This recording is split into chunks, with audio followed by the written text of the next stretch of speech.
When Mr. Clark, a Scottish farmer, heard that the luxury cruise liner Titanic was to make its very first voyage, its maiden voyage, from the United Kingdom to the United States of America, he had a dream to be on the ship with his wife and his 5 children. He practically spent most of his life's savings to buy tickets for his entire family. Non-refundable tickets. Guess what? Just a week before the Titanic made its way to America, one of Mr. Clark's sons was bitten by a dog. The doctor recommended that the boy be quarantined for his own safety and for the safety of others around him.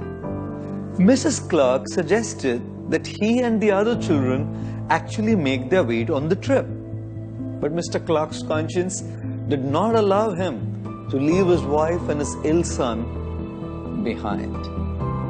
Wednesday, the 10th of April, 1912, as the Titanic sailed forth from the Southampton port in Hampshire, England, Mr. Clark stood there crying tears of disappointment and frustration. All his money was gone, and none of them could make their way on the trip. Just 5 days later, on Monday, the 15th of April, when Mr. Clark heard news that the Titanic had sunk, having collided with an iceberg, he started looking for the dog. कुत्ता किधर है? कुत्ते को माला पहनाना पड़ेगा, कि पूजा करनी पड़ेगी, प्रणाम करना पड़ेगा. अगर बेटे को कुत्ता नहीं काटता, तो हम सब कट जाते. Ladies and gentlemen, isn't it amazing how many plans we make? And isn't it a reality? Not everything goes according to our plans. Even in the game of chess, we may come completely prepared with our strategy to win the game. We may even make our moves thinking that everything will go according to what we had decided and planned.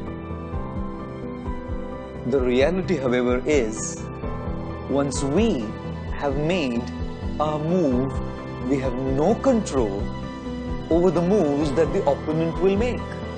We have no idea that the opponent has also made his or her plan. Whether it's the game of chess or the game of life, not everything goes according to what we had envisioned in our lives.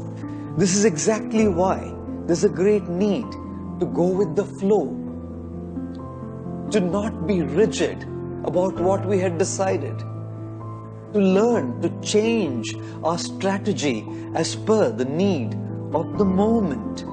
Ladies and gentlemen, adjust your plans, adapt to the challenges that life throws at you, adopt new strategies to match those of your opponent.